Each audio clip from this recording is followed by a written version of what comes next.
नमस्कार। प्रस्तुत है आज का चिंतन। परम पूज्य गुरुदेव ने कहा है, जो आध्यात्मिक संपदाएं आपको मिलने लगेंगी उनमें से मुख्य 3 के संबंध में आपको बताता हूँ। पहली संपदा है आत्म संतोष। एक ऊंचे और महान उद्देश्य के लिए जब आप काम करना शुरू कर देंगे और उसके लिए अपने निजी स्वार्थों का त्याग करेंगे तो उस कार्य में लगने के बाद आपकी आत्मा को जो संतोष मिलेगा वह प्रचुर मात्रा में धन एकत्रित कर लेने के बाद भी नहीं मिल सकता। लोग धनवान संपत्तिवान बनने के बाद भी आत्मिक संतोष के अभाव में तड़पते आकुल होते रहते हैं और वह आपको बिना धन संपत्ति के मिलने लगेगा। दूसरा महान लाभ है लोगों की श्रद्धा। आपने व्यक्तिगत रूप से आत्मिक संतोष पाया और समाज ने आपको श्रद्धा देना शुरू किया। सम्मान नहीं, श्रद्धा। श्रद्धा का अर्थ है आपके संपर्क में जो लोग आएंगे, आपके गुणों को देखकर उनकी अंतरात्मा में ऐसी हुक उठना शुरू हो जाएगी कि इसी व्यक्ति के चरणों में बैठा जाए, इसी के पास रहा जाए, इसी के सानिध्य में हम रहें।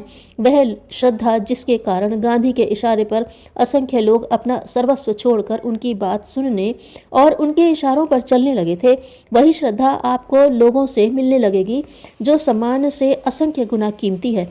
व्यक्तिगत रूप से आत्मिक संतोष और समाज की ओर से दी गई श्रद्धा के बाद तीसरा आध्यात्मिक लाभ समाज को मिलेगा। समाज के लिए वर्चस्व के रूप में, अर्थात आप जिस राह पर चलने के लिए अपना बहुत कुछ छोड़ने को तैयार हुए, कितनी ही कुर्बानियाँ दी और कितना ही त्याग बलिदान किया, उस राह पर चलने के लिए समाज ने, लोगों ने प्रेरणा पाई। आपको देखकर लोगों ने ऊंचा उठने का आदर्श प्राप्त किया। इन तीनों लाभों को आप धन, सम्मान और संतान की भौतिक संपदाओं के स्थान पर रख सकते हैं। धन भौतिक है और आत्मसंतोष के अभाव में धन का कोई मूल्य नहीं रह जाता। तो धन से कीमती और धन से प्राप्त न होने वाला आत्मिक संतोष मिला।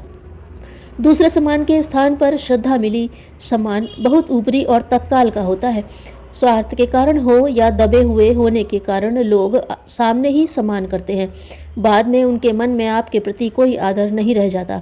उसके स्थान पर लोगों के मन में आपके प्रति वह श्रद्धा उत्पन्न हुई जिसके कारण लोग आपके दास हो गए। तीसरे संतान के स्थान पर आपको वर्चस्व मिला। संतान आपको इसलिए तो प्यारी होती है ना कि आप उसे अपना अंश, अपना प्रतिनिधि समझते हैं। संतान के संबंध में तो एक बार की यह बात भी हो सकती है कि वह आपका भविष्य उज्जवल करने के स्थान पर आपके नाम को मिट्टी में मिला दे, पर जिन लोगों ने आपसे ऊंचा उठने की प्रेरणा पाई और आपको अपना आदर्श बनाया, वे आपकी अपनी संतान से भी ज़्यादा हैं।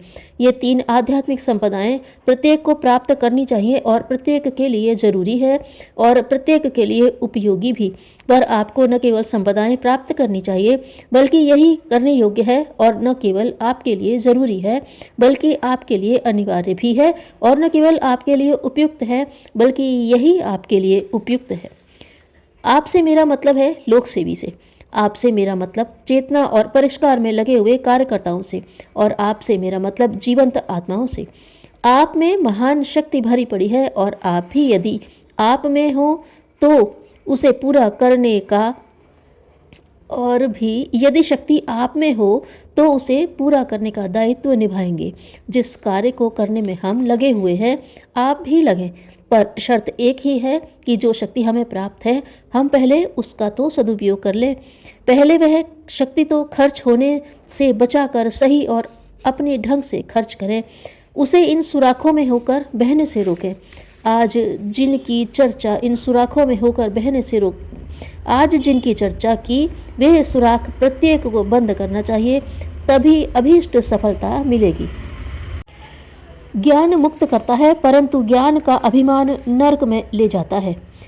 उन्नति के इच्छुक व्यक्ति के लिए आत्मानुशासन अनिवार्य है।